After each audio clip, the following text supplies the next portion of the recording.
Hola gente, ¿cómo están? Bueno, este video vamos a estar viendo un poco lo que es la parte analítica de esta punta activa para lo que es campo cercano. Esta punta yo ya hice un video corto donde estoy haciendo el unboxing, la review y lo pruebo con el analizador de espectro y bueno, básicamente les comento para qué sirve y demás. Pero este video va a ser un poquito más largo, tal vez porque vamos a hacer un poco a la teoría de funcionamiento, vamos a analizar un poquito cómo está diseñado, le vamos a hacer algunas mediciones con el osciloscopio también y con el analizador de espectro. Y podemos caracterizar el amplificador que tiene esto, porque como es activa tiene un amplificador de bajo ruido. Y vamos a analizar un poco todo lo que es el método de funcionamiento, de captura de lo que es esta punta de campo cercano y para qué sirve. Así que vamos a ver de qué se trata este video. Diseña el futuro con Altium 365, la plataforma de colaboración definitiva para el desarrollo electrónico seguro, con un conjunto de aplicaciones diseñadas para una colaboración segura, fluida y optimizada a través de todas sus herramientas esenciales. Echemos un vistazo a lo que es posible. Colabore a la perfección con su equipo. Visualice, edite y discuta proyectos en tiempo real, asegurándose de que todos están en la misma página sin importar dónde se encuentren. Revise los archivos de diseño directamente en el navegador web y coloque comentarios para todo el equipo. Puede obtener información avanzada de los objetos y compartirla con sus ingenieros de software. Envía sin esfuerzo tu paquete de diseño directamente a tu fabricante. El fabricante puede abrir el paquete compartido para revisar los detalles y realizar comentarios críticos para la fabricación, como por ejemplo señalar problemas de proximidad, como por ejemplo si una vía está demasiado cerca de un pad. Finalmente, pueden localizar cualquier componente o red como BCC3 y cruzar la sonda a una vista 3D detallada, asegurando una precisión completa antes de que comience la fabricación. Experimente los beneficios de Altium 365, colaboración segura, fluida, racionalizada y mejorada, una plataforma todo con Altium 365. Bueno, como podemos ver acá, tenemos bueno, la punta que es bastante larga. Tiene bueno, la etapa de captura con este anillo, una línea de transmisión que va con todo este vía fencing. Y se encuentra con este LNA. Este es un amplificadorcito de bajo ruido de la firma Maxim. Que bueno, está acoplado por capacitores. Tiene acá un VST, ¿no? Con una bobina de resistencia, una resistencia de ecualización. Y después tiene acá lo que viene a ser un filtro pasabajo del tipo Pi con una bobina tipo ferrite vid y dos capacitores. Y un LED con una resistencia porque es necesario. Tenemos la salida con este SMA y un conector micro USB. Que bueno, yo muchas veces uso micro USB por un tema de seguridad, porque al tener el anclaje con las trabas, a veces es un poco más robusto que lo que viene a ser el USB tipo C. Pero el USB tipo C también podríamos usarlo sin problemas. Por el otro lado, no tiene mucho más, la verdad. Así que bueno, esta placa, este diseño de circuito impreso, tiene un bug que yo se los voy a comentar después cuando vayamos a la computadora. Pero bueno, es un bug que responde a la falta de análisis de la norma IPC 356, que eso está básicamente mal diseñado porque es el mal uso de bibliotecas en diseño de circuito impreso. Y voy a hacer todo un apartado de ese tema porque es muy importante para cuando ustedes diseñan circuitos impresos. Justamente esta placa la hice en KiCad para utilizarla dentro de Altium 365. Y bueno, KiCad no tiene ese soporte, entonces a veces es complicado cuando uno busca una biblioteca de un circuito integrado, de un componente, y no es una biblioteca homologada. Entonces ese tipo de cosas pasan. Por supuesto que después de todo esto uno puede hacer una revisión visual, ¿no? Y ahí encontrar el error y decir, bueno, che, la verdad que está mal. Bueno, en el apuro, en el tiempo, uno está apurado. Estos son prototipos que yo hago rápido para que lleguen lo más rápido posible a la Argentina y pueda hacer el video. Y bueno, a veces en el apuro uno no le da tanta bola, aparte acostumbrado a trabajar bajo norma. Cuando nos encontramos con estas cosas es como que, che, pero cómo que no analizás esto? Si Altium lo hace, bueno, nada, cosas que suelen pasar. Así que bueno, cosas para tener en cuenta. ¿Qué pasa con esto? Bueno, nada, vamos a ir un poco a los inicios de esto, porque yo acá tengo la punta que está perfecta, pero ustedes lo que pueden hacer, si quieren hacer una primera medición, bueno, básicamente es tomar el osciloscopio, ¿no? No el canal 1 porque no es el que está puesto, sino el canal 4. Pueden tomar el osciloscopio y pueden hacer un loop, como tenemos acá, un cablecito, un loop con un cable, ¿no? Y esto lo que hacemos es un acople, el tipo inductivo, muy básico, muy sencillo, no hay que hacer mucha magia acá. Pueden hacer esto y ya está, y ya tenemos un acople. No es que sea exactamente lo mismo, pero tiene una idea. Por supuesto que todo lo que estemos, el tamaño, la geometría, la cantidad de espiras, ¿no? La bobina de Helmholtz, por ejemplo, que estamos desarrollando acá, está bueno que la conozcamos, porque no es lo mismo hacer esto que yo ahora dentro de un rato lo achique y le dé otra vuelta. O bueno, tenemos bobinas que son concéntricas acá, que tenemos algunos temas. Entonces, por supuesto que esto es un cablecito, no pretendo que esto sea un instrumento de medición, pero bueno, en algunos casos puede llegar a servir. Por ejemplo, cuando ustedes tienen un circuito con una bobina, voy a ver si encuentro alguno en mi cajita de cosas, pero bueno, esto es una técnica muy común. Cuando ustedes tienen un circuito con, por ejemplo, una bobinita, ya encontré uno. Por suerte lo que sobra acá en este laboratorio son bobinas, ¿no? Porque si no les sobran las bobinas, quiere decir que no trabajan mucho con radio. Y bueno, acá tenemos un circuito muy básico, hecho con, este es el BA 1404, es un transmisor de FM estéreo, que tiene una bobinita acá. Y ustedes ya saben que acá la bobina es un circuito tango, un circuito oscilador, relajado, que bueno, genera una oscilación natural, etc. Ahora, medir la frecuencia de oscilación en este punto puede ser complicado, porque medir la frecuencia de oscilación en este punto, nada, entra en influencia el circuito impreso, mi mano, la punta, la sonda que estoy usando, etc. Entonces, algo que se puede hacer es una pequeña bobina. Tal vez no hace falta que sea con un cable. Yo vine al modelo más burdo de todos, pero bueno, pueden hacerlo con un pedazo de alambre, el mismo que tienen acá. Con este alambre lo pueden hacer y no tendrían ningún problema. Así que bueno, pueden acercar esto. Por supuesto, si lo hacen de las mismas dimensiones mejor. Y pueden de manera acoplada, ¿no? Pueden saber a qué frecuencia está oscilando. Por supuesto que si lo acercan mucho van a tener inductancias y acoplamientos mutuos que pueden llegar a interferir en la medición, ¿no? Siempre hay que tener en cuenta algunos factores al estar trabajando con radiofrecuencia. Entonces, volviendo, porque me es muy fácil irme por las ramas, como siempre, lo que yo podría hacer con esta pequeña bobinita es realizar alguna medición. Por ejemplo, podría venir a este dispositivo, que es el que estuve midiendo la última vez. Le voy a sacar unos tornillitos que tiene acá. Este es un Tiny SA. Es un analizador de espectro, entre comillas, de los que venden en China. Muy barato. Que es de la primera generación. Que bueno, a mí me vino directamente de China, me vino roto. Vino con la pantallita rota. Con la pantalla quebrada acá. Y eso hace que no ande nada. Entonces lo puedo usar con la PC enchufado por USB. Pero bueno, yo tengo un analizador de espectro de verdad ahí atrás, así que tampoco es que necesito mucho. Pero bueno, la verdad es que ahora para estas pruebas, como es tan ruidoso el tema por el tema de los osciladores y el generador y demás, y para hablar un poco de shielding, cuando yo le digo a ustedes no le saquen los shielding y que los cago un poco a pedos y demás, por algo es, no es que lo digo porque estoy aburrido, sino que por algo lo digo. Pero bueno, podemos agarrar esta pequeña bobinita que tenemos acá. Por supuesto que podría hacerlo bastante mejor, pero bueno, es también lo burdo de demostrar el funcionamiento de esto, ¿no?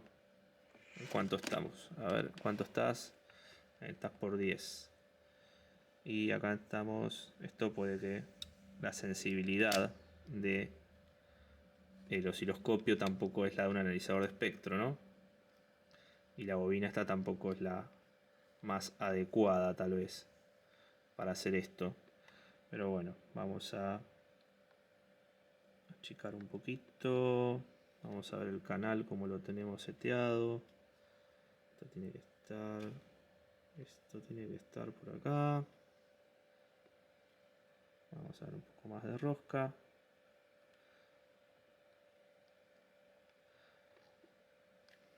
Bueno, si yo lo tengo con la mano, una manera muy precaria de hacerlo, y me acerco, podemos ver en el osciloscopio cómo aumenta la amplitud de la señal, por supuesto. O sea que estamos haciendo de una manera de la más precaria posible estoy generando un poco de señales como para tener una idea de lo que está pasando. Podríamos analizarlas un poco más. De hecho, podríamos hacer acá, ¿dónde estamos? Una FFT para el canal 4. Acá, esta es la parte del Peak Search. Esto es lo que a mí me interesa. Entonces, bueno, yo con esto puedo saber básicamente los niveles, los picos, ¿no?, que tengo en el analizador de espectro. Si lo saco, por supuesto que baja. Algo de ruido hay, pero bajó toda la parte de acá. Que bueno, yo podría hacerle más vueltitas todavía, ¿no? Podríamos hacer un poquito más de vuelta. Y volver a acercarme acá. Y ahí se puede ver efectivamente. Así que esto lo pueden hacer con un osciloscopio de manera muy precaria, como estoy viendo yo acá. Por supuesto que si lo hacen con una bobina de alambre es mucho más rígido, es más fácil de llevar a cabo. Y después hay otras puntas que se hacen con cable coaxial, básicamente. Por ejemplo, acá tengo un RG 316, muy buen cable, está muy bueno. De última pueden usar un cable rígido, coaxial rígido. Pero bueno, este cable la verdad que está... Voy a sacar esto, me está volviendo loco. Este cable la verdad que está bastante bien. Así que, bueno, nada. Me parece que lo pueden hacer con esto también. La idea de esto es... ¿Qué es lo que yo hice acá recién? Un corto, ¿no? Porque tenía el GND acá y el positivo acá. Es como hacer un corto. Entonces, en definitiva, lo que ustedes pueden hacer es un corto, ¿no?, entre estos dos terminales. Así, de esta manera. Pero fíjense en que pueden agarrar y dejar solamente la parte de adentro. Lo voy a hacer para que sea gráfico. ¿Por qué quiero que sea gráfico? Voy a agarrar la otra punta porque esa punta está con el cablecito ahí medio pelado. Pero lo voy a hacer para que sea gráfico. Fíjense en esto. ¿Qué hacemos ahora? Bueno, conectamos lo que viene a ser el positivo, ¿no?, la línea central, con el GND, con lo que es la malla. Y esto lo que estamos haciendo es lo mismo que acá, ¿no? O sea, acá tenemos muchas espiras, pero si yo esto tengo una sola espira y la conecto así, y bueno, es lo mismo. Después está puesto la entrada del osciloscopio con el GND. Esto es lo mismo. Yo vengo acá, tuki, hago así, para los que se quejan de mi tuki, ¿no? Vengo acá. Tal vez lo tendría que haber hecho un poco más largo, pero bueno, es solamente a fines educativos. Y tengo acá una puntita. Fíjense en que está conectado a GND. Después tengo una línea de transmisión. Y en el otro extremo tendríamos que poner lo que es un conector SMA, por ejemplo, o un conector BNC, o lo que nosotros querramos poner. Eso sería lo ideal. Entonces, ustedes podrían tener una sondita. Ah, pero me fui para cualquier lado. Voy a poner de vuelta. Bajé mucho el nivel. Fíjense. ¿Ven lo que pasa? Bueno, yo me hice una punta de campo cercano de la nada misma. O sea, acá lo que hice fue conectar el otro extremo al osciloscopio. Y ahí tenemos nuestra puntita. Muy básica. Por supuesto que esto debería estar aislado para no tocar con el circuito que tenemos bajo prueba. Y después, otro tema que tienen, normalmente las puntas, es que toda la vaina acompaña a todo el cable coaxial. No hacen lo que hice yo recién, que es cortarlo. O sea, básicamente lo voy a hacer del otro extremo para que lo vean. Lo que hacen es hacer esto de esta manera, así, ¿no? Que esta sea la punta, ¿no?, como lo ven acá. Por supuesto que acá esto lo tienen que conectar a GND, esto le hacen un corto de este lado y lo conectan acá, abren acá a la vaina y lo conectan, lo sueldan todo junto. Y ustedes van a decir, bueno, pero ahí tenés toda la malla. Sí, pero si a la malla le hago un cortecito acá en la punta y le saco la vaina, quedando solamente el cable central, lo que va a dar como resultado es lo que tengo acá. Lo que yo tengo acá como resultado cuando... Ahí está. Es que en esta parte donde se interrumpe la vía fencing, ahí se puede ver cómo el central da toda la vueltita, pero acá se interrumpe. Se puede ver que se interrumpe ahí. Entonces, como se interrumpe, es exactamente lo que yo les estoy diciendo. Fíjense en la interrupción. Se ve perfecto de este lado, como hay una línea que interrumpe y deja pasar el cable central. Entonces, eso es lo que estamos haciendo acá. ese es el gran secreto que tienen todo lo que los ingenieros de EMC no quieren que sepa. ¿Viste? Como dicen, lo que los técnicos no quieren que sepa. Bueno, esto es como los ingenieros de EMC, lo que los ingenieros de EMC no quieren que sepas. Nada, una pavada. Pero bueno, se puede hacer de esa manera. ¿Para qué usaba mucho yo esto? Aparte de lo que es análisis de EMC y demás. Bueno, esto lo usaba mucho también para lo que es análisis de antenas NFC. Cuando agarran una antena NFC que está normalmente en el circuito impreso, ustedes pueden agarrar, creo que tenía una antenita acá en esta, sí, en esta tarjeta que es mía, una tarjeta que hice hace mucho tiempo, hace muchos años. De este lado tiene una antenita NFC con todo el array de capacitores que está con estaño, porque alguna vez lo habré probado. Y es un circuito resonante, un circuito tanque. Y bueno, ustedes pueden hacer lo mismo con esto. Vienen acá, lo ponen ahí y listo. No tanto con el osciloscopio, porque este es un circuito resonante que requiere una inyección de energía, sino con un VNA. Esto normalmente, en lugar de conectarlo al osciloscopio, lo conectan a un VNA y con el VNA lo acercan y pueden hacer la medición, ¿no? Entonces, con S11, el parámetro de dispersión S11, pueden hacer esa medición. Y se usa mucho para saber a qué frecuencia está sintonizada esta antena u otro circuito tanque que no está energizado, por ejemplo. Entonces, bueno, eso es algo que a mí me parecía interesante mostrar. Yo qué sé, es algo que tal vez no es algo tan complejo, pero está bueno que ustedes tal vez lo vean y digan, ah, ok, ahora ya sé cómo funciona esto, o bueno, puedo hacer algo. Ahora bien, lo que voy a hacer es conectar esta punta de campo cercano al osciloscopio para ver si funciona bien, si podemos tomarlo en cuenta sin un analizador de espectro. Porque, bueno, la mayoría de los osciloscopios modernos tienen un análisis FFT bastante avanzado que tal vez les permita, de alguna manera, hacer lo que yo les estoy comentando, que es el análisis de EMC. Iba a decir elemento distribuido porque estoy quemadísimo del cerebro con el laburo y las cosas, pero bueno. Así que voy a buscar el adaptadorcito que lo debería tener por algún lado y voy a ver si lo conecto. Bueno, no encontré el adaptador porque yo creo que lo tenía en algún lado, pero lo debo haber perdido, como muchas cosas que cada tanto pierdo. Así que bueno, agarré esto que es un atenuador muy villero, muy casero, pero que funciona. Es un atenuador chico, no tiene mucha vuelta y le puse un SMA. Voy a tener que comprar para el osciloscopio porque como no uso la verdad el osciloscopio para hacer mediciones de RF, normalmente uso el analizador de espectro para eso, o el VNA. Nada, son cosas que suelen pasar, la verdad. O sea, no es normal hacer mediciones de este estilo con un osciloscopio. Pero bueno. Igualmente esta punta de campo cercano que tengo acá tiene un amplificador. Tiene un amplificadorcito. Así que no sería problema porque voy a estar amplificando la señal que mida, ¿no? Por supuesto. Pero bueno, voy a prender un poco la fuente y voy a buscar el cable USB para esto porque por supuesto nunca tengo nada arriba de la mesa, ¿no? O sea, tengo un millón de cosas pero ninguna es la que necesito.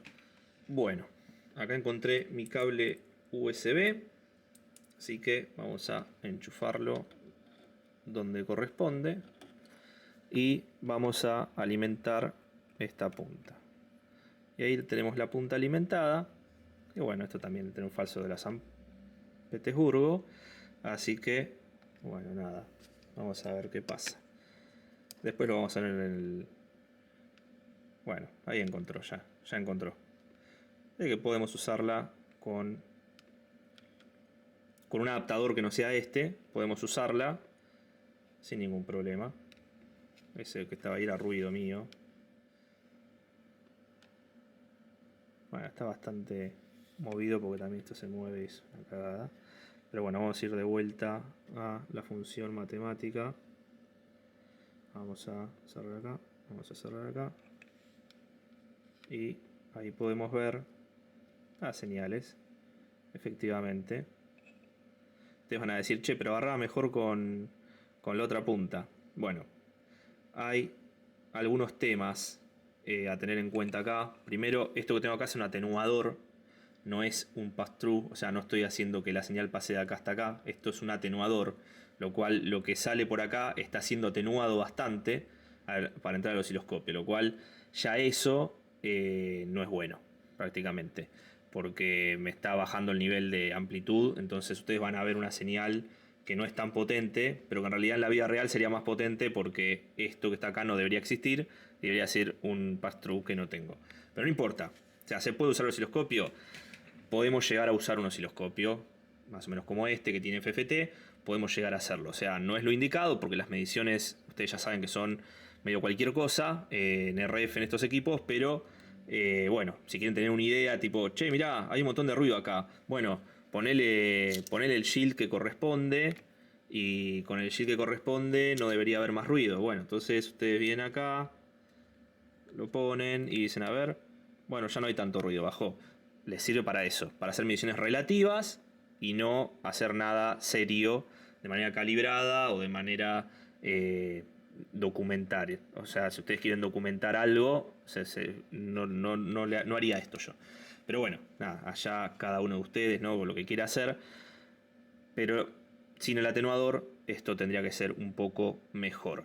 Así que bueno, ya vimos básicamente el anillo. Vamos a ir al pizarrón a ver esto, calcular, porque esta punta que tengo acá tiene un diámetro, tiene una línea de transmisión, ¿no? Una línea del tipo GSPW, ¿no? Ground Feed, Coplanar Waveguide, ¿no? Es una línea de ondas coplanar con el feeder a masa.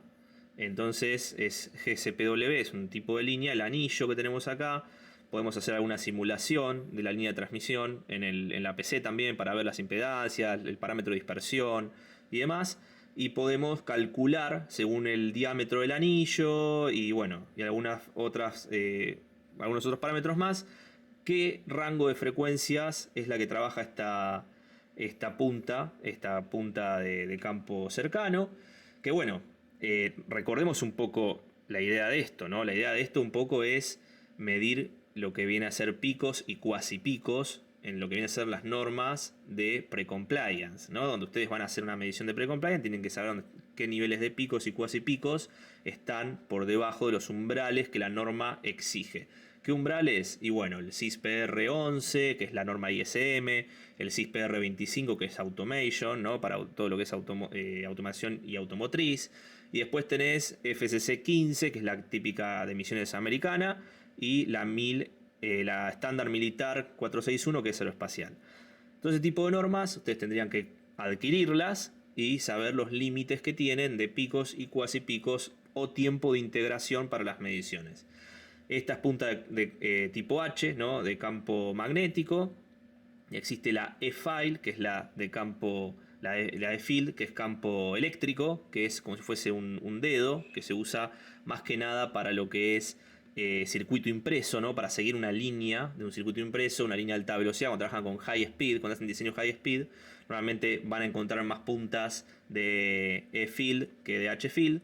Así que bueno, ese es un tema que también tienen que analizar ustedes si les sirve o no. Pero bueno, con el simple cablecito azul, esta inerte barra de carbono que tengo acá, pudimos hacer una medición que nos sirve para tener una idea. Lo cual esto lo pueden hacer lindo, lo pueden hacer también con este cable coaxial, no hace falta mucho más. Si quieren pueden aislar esto, ¿no? El cable coaxial lo aíslan con un termocontraíble, le pueden hacer un baño engomado, lo que ustedes quieran. Porque no es bueno que toque el circuito bajo prueba, ¿no? El device under test, no es bueno que estén compartiendo los GNDs, ni tocando nada, para que no haya un loop de GND, etc. ¿Qué más? Esta punta de campo solar tiene un amplificador, que yo ya les dije, que es de Maxim, que voy a caracterizar. ¿Cómo es caracterizar esto? Bueno, básicamente hay un montón de formas de caracterizarlo, pero bueno, yo acá tengo, como hacen en Utilísima, tengo otro modelito más avanzado. En este modelito más avanzado, lo que hice yo acá es levantar el capacitor de entrada, porque recordemos que toda esta línea de transmisión llega hasta acá, y esta espira que tengo acá se pone a GND, lo cual es como poner a GND la entrada, y sí, no limpié la placa, perdón. Entonces lo que hice fue poner a la entrada del LNA, del amplificador de bajo ruido, un conector SMA, y la salida es la que ya tenía con el VST y todo lo que tiene que tener. No necesita mucho más. Este es un Max 2611, es un amplificador de bajo ruido que va desde continuas, desde DC hasta 1 GHz aproximadamente. Creo que es un poco menos. Pero bueno, se pueden hacer un montón de mediciones, se puede analizar mucho, se puede caracterizar mucho el amplificador, que es un tema más de RF para el que le interesa. Por ejemplo, podemos medir ganancia, el S21, podemos medir figura de ruido, podemos medir compresión al punto de 1 decibel, podemos medir intercepción de tercer orden, IP3, que es básicamente la señal cuando genera intermodulación. Podemos medir pérdidas de retorno en S11, en S22, podemos medir aislación entre la dispersión S12 y consumo, por supuesto. Y ese es un tema muy importante. La alimentación de esto, si bien soporta 5 volt, la variación de alimentación puede generar modificaciones en la polarización, en el bias del amplificador que tiene adentro, y puede modificar la ganancia, entre otros factores, por ejemplo la ganancia, y también puede generar intercepción de tercer orden, el IP3, para que termina siendo una fuente de intermodulación, ¿no? Puede deformar la señal, etc. Así que bueno, lo que yo voy a hacer ahora es ir al analizador de espectro de verdad, y voy a hacer de vuelta estas mediciones con el analizador de espectro, y vamos a empezar todo lo que es la caracterización de esta punta, y después vamos a ir al pizarrón y vamos a ver un poco de teoría de cómo es que funciona esto, y por último la PC, a ver también lo que es el diseño electrónico, dónde está el bug del IPC 356 que yo le dije que tenía, para que ustedes lo vean, porque hasta ahora no saben qué es el bug. Y bueno, el bug se los voy a mostrar en este, que lo tengo más limpito. Voy a desconectarlo un poco, apagar acá para no se me gaste la batería, que lo voy a usar para después. Y bueno, acá ahora cuando me haga el foco de la cámara, ahí está. Bueno, voy a hacer un poquito de zoom para que se vea bien, dígame si se ve bien. Y bueno, acá empieza el encontremos las 5 diferencias. No, mentira, es solo un error, es solo un bug, que es producto de la biblioteca externa, que básicamente el bug es esto que tengo acá, ¿no? Como se puede ver acá, esta rayita que tengo acá es el bug. ¿Qué es eso? Bueno, este LNA que tengo acá, este MMIC, tiene una entrada, una salida y tiene 2 GND. Bueno, se ve que el gracioso que hizo lo que viene a ser el footprint de esto no conectó de manera correcta lo que viene a ser en el diseño de footprint, no conectó de manera correcta lo que es el GND. Entonces no estaba conectado físicamente, y cuando el KiCad corrió lo que viene a ser los DRC el paso anterior, el ERC, porque el ERC es el eléctrico, el que corre cuando hacen el diseño, que yo me quiero imaginar que todo el mundo corre el ERC cuando hace un diseño. Después se generan los archivos link que van al PCB y ahí se corre el DRC. Pero ya desde el ERC no estaban conectados y no lo vio como un error. Y ese error es un error IPC 356 que debería saltar. Normalmente en Altium te tira alertas de todos los colores, te dice qué estás haciendo, eso está mal, etc. Pero Altium también tiene una biblioteca de lo que viene a ser footprint, que es mucho más seria, y en Kika normalmente la hace Pepe, la sube a Git, y bueno, tenés que agarrar y creerle a ese Pepe que hizo las cosas bien, o agarrar y hacer un análisis óptico, por lo menos visual, de lo que estás haciendo. ¿Es un error mío? Sí, porque yo tendría que haber agarrado al final de todo, cuando se generaron los Gerber, y mirar esto y decir, ok, tenés un error acá. Lo que pasa es que el IPC 356 me debería tirar ese error en el visor Gerber incluso. Pero como no lo tiró, porque no era un error para el IPC 356, pero en realidad sí es un error, yo lo pasé por alto, dije, qué bueno, quedó todo bien, no hay ningún error, todos los cheques están ok, lo mandé a hacer. Y quedó ahí.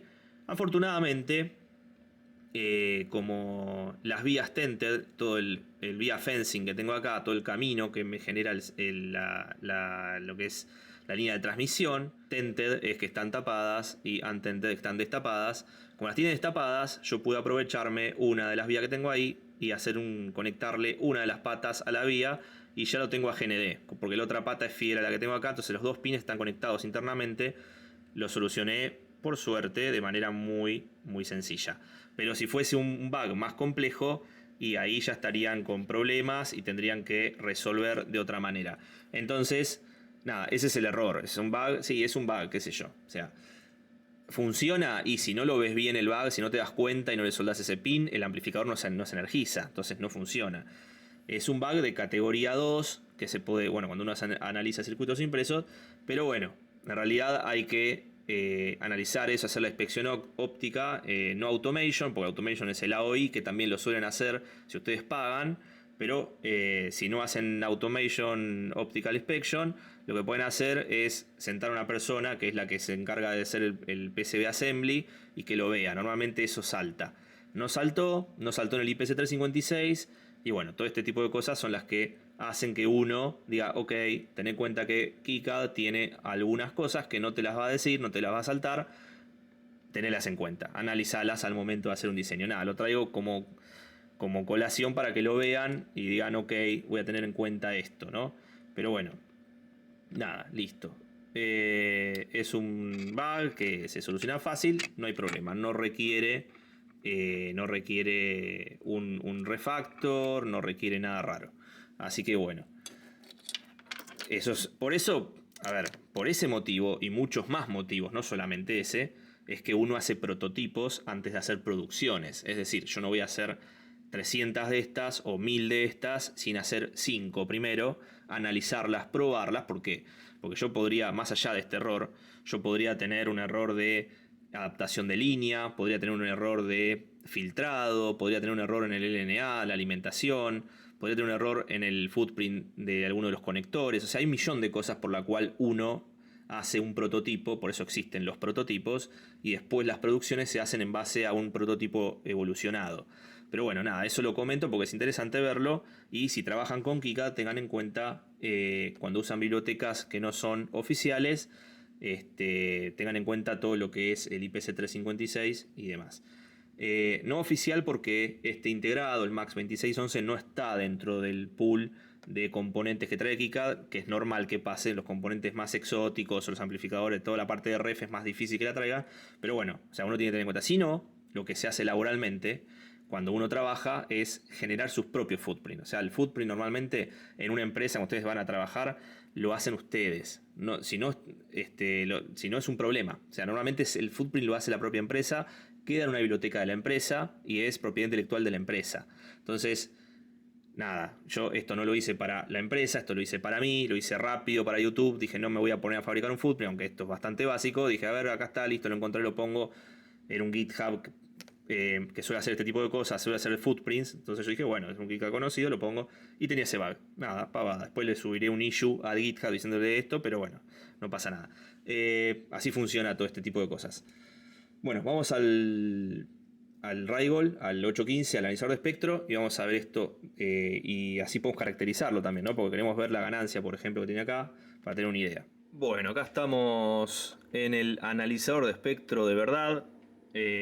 ¿Por qué? Porque sí, porque es lo que necesitamos, es el instrumento correcto. O sea, ustedes van a medir tensión con un voltímetro, corriente con un amperímetro, y van a medir espectro con un analizador de espectro, por supuesto. Entonces, bueno, vamos a hacer una pruebita de esto y vamos a conectar lo que viene a ser acá, perdón mis manos, pero bueno, esto tiene que ser como tiene que ser. Y todavía falta la parte teórica que vamos a ver ahora, que es bastante... A ver, es tan simple como uno quiere hacerla simple, ¿no? Como todo. Porque en realidad todo se puede analizar un montón.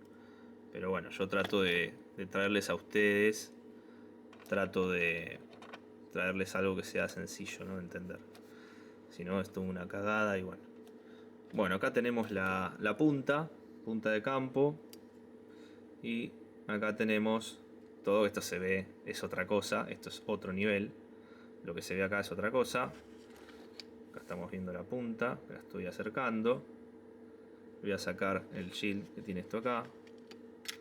Para más placer, para más ruido. Fíjense en el quilombo que levantó esto. Así que la importancia de los shielding, de vuelta, no se lo saquen a las cosas, dejen los shield puestos, ¿no? Acá se puede ver efectivamente qué es lo que está pasando con mi punta de campo cercano, que funciona bastante bien, la verdad. Es más, esta punta el otro día estaba hablando con Lyman de esto, le estaba mostrando las puntas y demás. Y le comenté que lo probé con una Rode Shure de las grandes. Que la Rode Shure es pasiva, pero tiene un amplificador que se conecta al lado de abajo. Y me dio un resultado casi igual.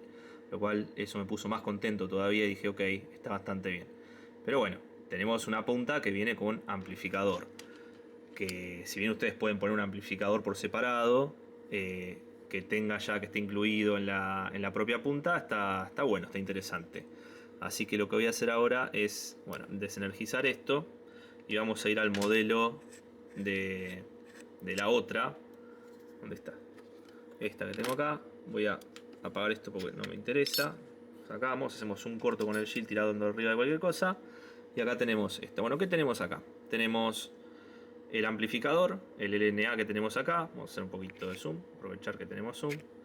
Tenemos la entrada. Y acá tenemos el LNA y la salida. El VST, la entrada, el filtro, etc. Entonces yo voy a entrar por acá con el generador de tracking y voy a salir por acá como era habitual en la misma punta, y de esa manera lo que yo voy a hacer es hacer una respuesta en frecuencia, por ejemplo, y ver qué ganancia tiene este dispositivo, porque es importante. Así que bueno, nada, vamos a ver eso. Voy a conectar esto y hay que agregar un atenuador, porque bueno, tenemos que agregar siempre un atenuador por las dudas. No queremos no queremos estropear el analizador de espectro, por supuesto. Acá tengo un atenuador Made in China de 30 dB. Que bueno, nada, esperemos que sean 30 dB de verdad y no sean 30 dB PMPO. Que lo primero que voy a hacer es ver exactamente qué ganancia es esto. Lo cual hacemos un pass-through con el analizador de espectro. Conectamos de esta manera, como si fuese un corto, y nos da 30. O sea que efectivamente hay 30 dB de atenuación en todo este loop que tenemos acá. Y ahora lo que puedo hacer es conectar la salida acá, ¿no? Porque ahora va a pasar por un amplificador y se me cayó todo al piso. Puedo conectar la entrada. Ya sé, tendría que medir con 2 cables en vez de con uno y todo, pero la verdad que tampoco es tanta la pérdida, así que no pasa nada. Venimos acá, tuki. Ahí estamos. Entonces yo acá tengo el Mega Setup 2.0. Tenemos una forma rara porque no está alimentado. Está bien que pase eso. Y lo que voy a hacer ahora es alimentarlo. Vamos a empezar con menos 20 dB. Lo alimentamos y lo prendemos. Alimentado tenemos menos 20 y acá tenemos menos 60. Quiere decir que subió como 30 dB, como se puede ver ahí. Tenemos 30 dB, no tenemos 20 dB como dice el datasheet. Y eso puede ser por varios factores. Puede ser por un desacople en la línea. Bueno, esto puede estar muy desacoplado precisamente. ¿Qué hubiese sido lo correcto acá? Tener un bypass con un componente pasivo como un capacitor y un conector UFL y un cable de SMA a UFL, y no esto que tengo acá, porque esto claramente está desadaptado. Y la desadaptación puede llegar a generar una resonancia que me dé por resultado algún pico de amplitud diferente al que tiene normalmente. Eso puede ser. También el otro tema puede ser la tensión de alimentación, lo cual yo ahora podría conectar esto a la fuente directo a 5 volt. Yo antes lo tenía en una fuente USB. Puedo conectar una fuente de laboratorio de 5 volt.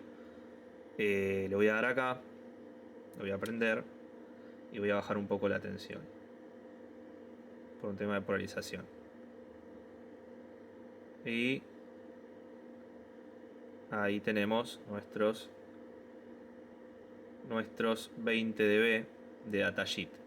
Esto hay que tenerlo en cuenta porque, porque el bias de los amplificadores de RF puede hacer que un amplificador empiece a generar intermodulación, puede hacer el IP3, puede hacer que tenga reflexión, que empiece a autooscilar y un montón de parámetros que nosotros no queremos. De hecho, el punto de P1dB de compresión me pude haber pasado tranquilamente. Yo estoy alimentándolo con 3,9 volt o más o menos 4 volt en vez de 5, y esto es parte del análisis del circuito, ¿no? Porque yo no me voy a quedar con una, debería agarrar 2 o 3 de estas y probar 2 o 3 para hacer análisis de dispersión y medirlo en varias. pero no de esta manera, por ahí, con un UFL. Acá esto se puede soldar igual. Tiene el componente que tiene puesto es un 0805 a propósito, porque necesito que el ancho del 0805 coincida con el ancho de la línea de transmisión. Si yo ponía un 0603 de capacitor, iba a ser más chico, iba a tener una desadaptación. Entonces, para que no se desadapte, lo que hice fue usar un componente del mismo ancho que la línea de transmisión. Lo cual, el componente es grande y me permite poner un UFL. Yo tendría que poner un UFL acá, comprar un UFL, ponerlo acá, soldarlo donde está el capacitor y de esa manera ir con un cable derecho, porque el UFL tiene 50 ohm también, y mantener que toda la línea de transmisión sea de 50 y no tener una desadaptación. Y si veo que de esa manera igualmente el tipo tiene una desadaptación o no, porque eso tengo que ver con parámetro de dispersión es 1,1. Pero si yo vengo acá y digo, bueno, tenés un nivel muy alto, yo puedo venir y puedo decirle, bueno, tengo que poner un regulador que tome los 5 volt y los reduzca a 3,8, 3,9, 4 volt. Y de esa manera ajustar el bias del MMIC, ¿no? Del LNA que tengo acá. Eso se hace mucho. Normalmente en RF ustedes siempre van a encontrar al lado de un amplificador, van a encontrar un preset que normalmente es para el ajuste de vías. O sea, es muy común que pase eso, es muy común tener que ajustarlo. Pero bueno, normalmente los LNA que vienen monolíticos como el que tengo acá, viene ya todo hecho como para que ustedes lo enchufen y ya funcionen, pero puede ser que necesiten algún ajuste para adaptarlo a toda la electrónica que tienen acá. Así que bueno, nada. Funciona bien. Si yo quisiera producir esto para vender, hacer muchos, haría varias cosas. Primero, me haría mi propio footprint en vez de bajarlo de internet para que esté bien resuelto. Igualmente yo ya lo corregí en los Gerber que voy a ver en la computadora. Pero bueno, me haría mi propio footprint. Y también lo que haría es agregarle un preset de vías para precisamente calibrar el amplificador que tengo acá. O si veo que pruebo varios de estos y varios de estos me dan todos igual, le pondría directamente un regulador, un LDO, que esté ajustado a la tensión de vías que requiere el amplificador de RF. Eso es lo que haría. Le pondría también tal vez un UFL con un bypass para hacer mediciones, etc. Pero bueno, generalmente funciona bastante bien. Lo que es la punta funciona bien. De vuelta, a mí no me importa mucho si esto está amplificando 20 o 27 dB. Me da más o menos lo mismo. ¿Por qué? Bueno, porque estoy dentro de los rangos, o sea, soporta 5 volts sin problemas este LNA, no hay ningún problema. Y porque el uso que yo le voy a dar de hacer mediciones de campo cercano no requiere valores de precisión en las mediciones. ¿Por qué? Y porque no es lo mismo, de vuelta, si yo hago una medición en esta placa, si yo esto lo pongo así, si lo pongo así, si lo pongo así, si lo pongo parado, si lo pongo a 1 centímetro, a 2 centímetros, a 1 centímetro, a 5 milímetros, si lo agarro así, si lo agarro así, o sea, hay 1000 formas que esto puede tener mediciones diferentes y mucha dispersión en la medición, ¿no? Mucha incertidumbre lo que están midiendo. Entonces, eso hace que sirva para tener alguna noción de, che, mirá, lo puse acá y tiene mucha emisión, bueno, ponele un shield, a ver si baja. Sí, ahí bajó perfecto, bueno, perfecto, para este tipo de mediciones está bien. Ahora, si yo quiero hacer una medición de pre-compliance más elaborada, los artilugios, los dispositivos de RF son otros. Esto nos va a servir, pero tal vez tenemos que usar una celda TM, alguna transversal electromagnética o algún otro tipo de medición que es más adecuada para pre-compliance. Así que bueno, gente, vamos a ir al pizarrón a ver un poco el cálculo que hice yo para esto, que es bastante rápido, no lo hice muy complejo a propósito. Y después vamos a ir a la PC a ver básicamente el diseño de esto y lo que yo les comentaba, el IPC356, que es importante cuando ustedes manden a hacer circuitos impresos. Bueno, acá estamos en el pizarrón. Lo que vamos a ver ahora básicamente es bueno, lo que es la Near Field, me faltó la E, Probe. ¿No? Es una punta de campo cercano que ya vimos para qué servía. Tenemos las puntas H, que básicamente son las que terminan en una espira, y las puntas E, que son las que terminan en una punta básicamente. Estas se usan mucho para medir sobre circuitos impresos, para seguir una traza, y estas se usan para ver las emisiones que se generan también normalmente en un circuito impreso, porque como son puntas de campo cercano, no es que le vamos a poner un metro y nos va a decir algo, son para medir en el lugar, ¿no? Localizadamente. Bueno, este tipo de puntas normalmente se usan para un preanálisis de pre-compliance, para tener una idea de lo que se está emitiendo en un circuito, ¿no? Si ustedes tienen un PCB, como veíamos recién, tenía emisiones y demás. Bueno, ponen la punta, la acercan al circuito impreso, donde tiene la fuente de ruido y es capaz de captarla, incluso decirle la frecuencia si tienen un analizador de espectro. Entonces, eso por un lado. Después, otra cosa importante que tiene, si ustedes van a hacer un análisis de pre-compliance, es saber qué cantidad, qué nivel de amplitud tienen los picos, los cuasipicos, los tiempos de integración, etc. Y de esa manera pueden saber también si pasa o no pasa las normas. Por ejemplo, la CIS-PR 11 de todo lo que es ISM, la CIS-PR 25, todo lo que es automotor, la FSC 15, que es la norma que mide las emisiones en Estados Unidos, y la estándar 1000 STD 461 para todo lo que es aeroespacial. Hay un montón de cosas que se analizan, se prueban y demás para tener una idea efectivamente que funciona todo perfecto.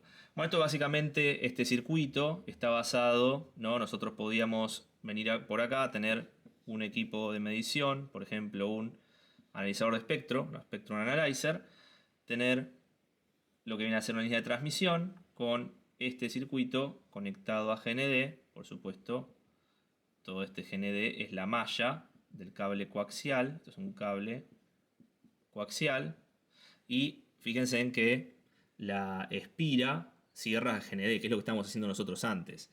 Es básicamente como tener un amplificador al que le están poniendo una bobina masa, ¿no? Esto es un circuito muy básico en un montón de circuitos de RF, incluso en audio también, los captores de cinta y demás.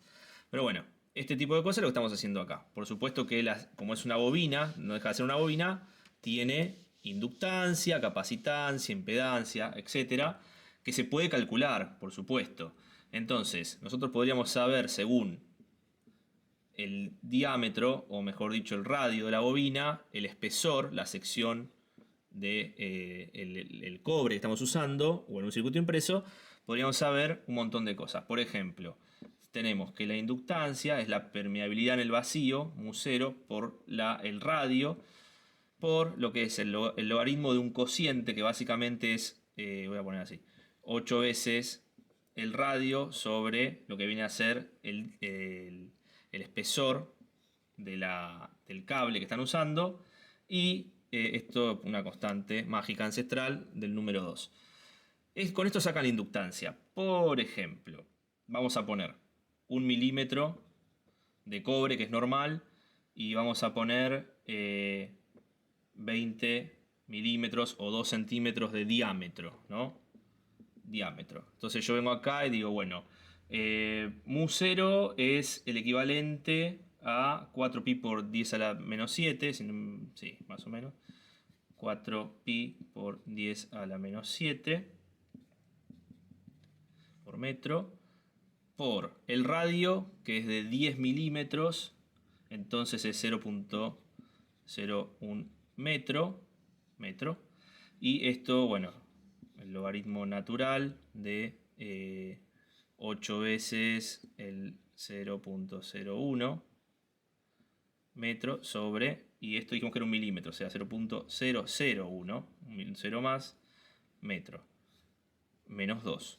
Si yo hago este cálculo con la calculadora, me va a dar algo así como 30 nanohenry. Eso es lo que más o menos me va a dar una espira de 20 milímetros con alambre de cobre de 1 milímetro. Pueden usar calculadoras en internet, no hace falta que hagan esto. Nada, yo lo hago acá porque me divierte. Entonces, si yo tengo, vamos a anotarlo un segundo porque ya me olvidé, 30 L de 30 nanohenry, yo lo que podría calcular, por ejemplo, es la frecuencia de operación. Nosotros tenemos la fórmula de impedancia, que es igual a 2pi por F por la L. Bueno, yo podría reemplazar algunos valores y hacer que la frecuencia sea igual a Z sobre 2pi por L. Y esto me puede dar para una línea de transmisión Z0 de 50 ohms, que es lo que yo tengo en este circuito. Yo podría venir acá y podría decir, bueno, 2pi por 30 nanohenry, esto me va a dar una frecuencia más o menos de 250 MHz. Pero esto es una bobina, lo cual es un filtro pasabajos, lo cual esto termina siendo algo así. Entonces, esta frecuencia que tengo acá termina siendo los 250 mega y lo que va a captar es lo que está hacia abajo, lo cual a mí me viene perfecto. ¿Por qué? Porque muchas de las pruebas que se hacen acá se miden hasta 50 o 100 MHz. Más allá de que yo probé en el analizador espectro 500 mega, la mayoría de las mediciones que se hacen en campo cercano son de ese nivel de frecuencia. Ahora bien, hace un ratito vimos que teníamos una línea de transmisión, ¿no? Voy a sacar un poquito esto porque ya no me sirve. Y bueno, yo lo que hice fue, vamos a hacer, después vamos a ver en la PC que se va a ver más gráfico. Esta es la punta de campo cercano. Lo que tengo acá es una línea de transmisión que viene por acá, da una vueltita, viene acá y se pone en ese puntito que es GND. Acá está abierto, ¿no? Acá no hay nada. Entonces eso es lo que ustedes ven. Después ven un montón de puntitos que hacen así, que este es el via fencing, que básicamente es todo un apantallado, ¿no? Lo que se hace es reducir pérdidas capacitivas, reducir loop de GND, etcétera, para mantener una impedancia controlada, porque si yo no pongo estas líneas, estos son todos puntos de GND, por ejemplo, en lo que viene a ser GCPW, que viene a ser Feed Grounded Coplanar Waveguide, o sea, una línea de transmisión del tipo coplanar. Si yo hago un corte de la placa, la veo de esta manera. Veo que esto es bottom, esto es top, y acá tengo la línea de transmisión, que viene a ser esta línea que tengo acá, y acá no hay nada, pero acá viene de vuelta cobre, cobre, y todo esto que tengo acá es cobre, ¿no? La parte de bottom es todo cobre. Ahora, todos estos puntitos que ven acá, este via fencing, son vías. ¿Y para qué son estas vías? Porque estas vías están puestas todo a lo largo. ¿No? Esto crece para allá. Todo a lo largo. Y eso lo que hace es que toda la capacidad que tengo entre este punto y este, o entre los aledaños, esté controlada para garantizar que esta línea de transmisión sea de 50 ohms. Para eso se calcula el ancho de esta traza, estos espacios que tengo acá, el espesor de la placa, que en mi caso es 1.6 milímetros. Se calcula el ancho del cobre, que es una onza en este caso, 35 micrones, etc. Ahora bien, en el circuito que ustedes vieron, yo tenía esto así, pero después seguía por acá. Tenía un montón de vías que acompañaban esto, ¿no? Venía todo lleno de vías, y por adentro, así, veían todo esto así. Pero acá había un área que no tenía plano de GND ni vías. ¿Por qué? Porque en realidad esto lo que hace es generar un cable como si fuese un cable coaxial, entre comillas, y lo que hace es apantallarme la línea de transmisión toda entera, sigue por acá y termina en GND, ¿no? Termina siendo un corto como veíamos el cable azul al principio del video que lo enrollábamos. Pero esta parte, al no tener un plano de GND, es la parte de captación. ¿Para qué se hace esto? Esto se hace para que sea más directivo lo que estamos captando. O sea, no es lo mismo poner una argolla llena de cable, por ejemplo, una línea, una espira, en un circuito que puede ser muchas partes de la espira la que lo está captando, que ese puntito de ahí que está como, de alguna manera está haciendo directiva la medición. O sea, si bien toda la espira lo va a agarrar, pero en este punto debe ser el punto de mayor ganancia para que nosotros tengamos una forma de apuntar a donde estamos midiendo. Por eso es interesante y así lo hacen todas, ¿no? Después, normalmente las puntas estas van derecho a un conector SMA. Pero bueno, yo me aventuré y le puse acá un amplificador. Que bueno, por acá hay un conector USB que lo alimenta. Y eso es lo que hice yo. Básicamente no tiene mucha más ciencia, más allá de que, bueno, acá tienen el integradito, el de Maxim, que es el LNA, con el VST y toda la bola, que vamos a ver ahora en el esquemático en la PC. Pero bueno, esto es lo que hice yo. Así que bueno, vamos a ir ahora a la computadora y vamos a analizar bien qué es lo que hice. Les voy a mostrar el tema del IPC356, vamos a ver los Gerber, vamos a abrir un poco un visor Gerber 3D que tengo que está bueno también para que lo vean. Y bueno, vamos a ver cómo sigue esto, ¿no? Que falta poquito ya. Bueno, acá estamos con el Altium 365, como podemos ver. Bueno, tengo todos los proyectitos que voy subiendo, que nada, ya que está les mostraba, pero bueno. Este es la Nearfield Probe que tengo acá. Es un proyecto importado, ¿no? Lo importé de KiCad, porque nada, también estoy probando, de paso les muestro a ustedes que se pueden importar de otras plataformas. Pero bueno, nada, acá está lo que viene a ser la línea de transmisión, que me gusta porque cada vez que te parás arriba en el Altium 365 te lo remarca, eso está bueno. La línea de transmisión con el loop que va conectada a GND, obviamente, que es lo que vimos antes, el capacitor de desacople de entrada, de salida, la bobina, la resistencia. Este es el VST y acá tenemos la alimentación que viene con un filtro PIV mediante un ferrite BID que va derecho desde el USB. Y acá está el conector que viene a ser el conector coaxial, que es el SMA. Este es el elemento amplificador, es el LNA, el MAX 2611. Y si vamos al PCB, vamos a ver acá el circuito impreso, que es el que tenemos. Y esto que está acá, por ejemplo, lo que yo les comentaba antes. Fíjense en que la línea de transmisión viene todo por acá, hace toda esta vuelta, termina en una vía de GND.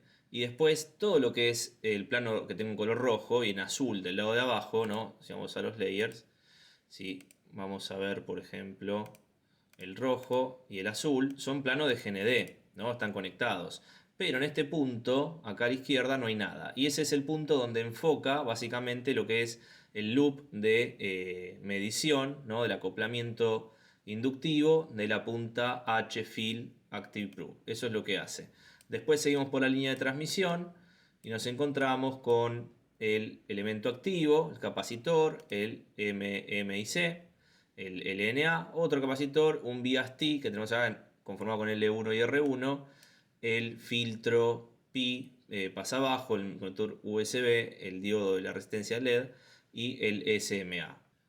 Bueno, acá tengo el otro programa que yo suelo usar también, que es el SoftZ PCB, lo uso hace muchísimos años. Es un visor Gerber nada más, pero es un visor Gerber que les permite mover el Gerber en 3D, por ejemplo, analizar todas las net que tienen acá, que eso es muy importante, les permite hacer un peel para estirar, sacar los distintos layers y poder ver de esta manera todos los layers que tenemos puestos, ¿no? La capa de cobre bottom, que es todo GND, la capa top, fíjense en cómo se pone arriba y queda esta parte abierta, y bueno, nada, acá tenemos de la solder mask y demás. Este programa, por ejemplo, soporta lo que es IPC 356. Por ejemplo, acá les va a mostrar todos los nodos, ¿no? Los va a ir llevando por los diferentes nodos que tiene la placa, todo lo que es GND. Por ejemplo, les va a mostrar los pads. Esto es lo que hace el análisis IPC 356, entre otras cosas. Y esto precisamente, si vamos a ver la parte Netlist Errors, vamos a ver acá que tenemos, por ejemplo, en esta parte, que es la que nos interesa, Broken Net Error. Y acá tenemos, este es el plano GND. Y acá tenemos, por ejemplo, el pin. Fíjense en que está titilando acá. Y el otro pin, que es el que está acá, que nos dice, che, no está conectado a GND. Bueno, este es el error que normalmente en lo que es Altium no hay problema, lo analiza y lo muestra, pero bueno, en KiCad se ve que el link que hace IPC 356 no lo hace de la misma manera, o no lo hace, básicamente. Y bueno, y eso es un problema en muchos casos. Entonces está bueno realmente bueno, que lo puedan analizar y demás, ¿no? Esto está sujeto a la biblioteca que están usando, al análisis ERC y DRC, pero bueno, está bueno que lo puedan ver, porque si no es un tema que va a quedar ahí colgado y no está bueno, sinceramente, se van a perder de algo que es importante. Bueno, y acá lo que tengo es lo que viene a ser el análisis de Cooks de la línea de transmisión para el ancho de la traza, la separación entre la traza y el GND, la longitud de 10 centímetros, ¿no? Y esta prueba la hice de 1 MHz hasta 500 MHz y nos muestra acá a la derecha, en el diagrama de Smith, podemos ver, no me deja mover mucho el coso este, no sé por qué, pero bueno, podemos ver que a 1 MHz son 50 ohms, a 200 MHz son 51 y a 437 son 52. O sea, no tiene mucha dispersión, lo cual está bastante bien la línea de transmisión, que es lo que a mí me importaba ver, básicamente, ¿no? Toda esta línea de transmisión que está acá, A mí me interesa ver cómo se comporta en RF, por eso dicen análisis. Y acá podemos ver el sustrato del epsilon R, la altura, el ancho, las pérdidas tangenciales, etc. Y este es el integrado, ¿no? Este es el integradito de Maxim, el MMIC, que es de DC hasta Microwave, que es básicamente se alimenta con 5 volt, desde DC hasta 1.1 GB. Dice que tiene 18 dB de ganancia a 500 MHz. Por supuesto que a frecuencias más bajas la ganancia puede aumentar un poco, que es en parte lo que nosotros vemos, más allá de que tenemos que analizar lo que es el BIAS, ¿no? La R BIAS, para que esta tensión de alimentación llegue a darnos la ganancia que necesitamos, ¿no? Porque si no nos va a dar más ganancia o menos ganancia. Y depende de ustedes en el sistema que estén trabajando si les interesa o no. Pero bueno, gente, hasta acá llegó el video. Espero que les haya gustado, que hayan aprendido algo nuevo. Que, bueno, que pongan en práctica alguno de estos métodos, los que mostré al principio del canal, del video, donde estaba mostrando cómo hacerlo con un loop de cable o cómo hacerlo con un cable coaxial tipo RG316 o con algún otro rígido también. Lo pueden llegar a hacer, lo pueden llegar a probar, pongan en un conector para el osciloscopio, para el FFT enriquecida, si es que lo tienen. Pero bueno, lo ideal sería usar un analizador de espectro porque lo mismo de antes, o sea, estamos midiendo tensión con un voltímetro, corriente con un amperímetro, y bueno, lo ideal es que medamos RF con un instrumento de RF, ¿no? Analizador de espectro, análisis vectorial, análisis de redes vectoriales, de redes escalares o lo que sea. Así que bueno, gente, ahora sí, no los molesto más. Que tengan un lindo fin de semana. No se olviden suscribirse al canal, dejar su like, su comentario. Compartan el video por ahí que le interese este tema, quiere aprender un poco. El tema está bueno, así que compártanlo. Dejen su comentario que siempre suma. Y bueno, nada, gente, nos vemos en un próximo video. Chao.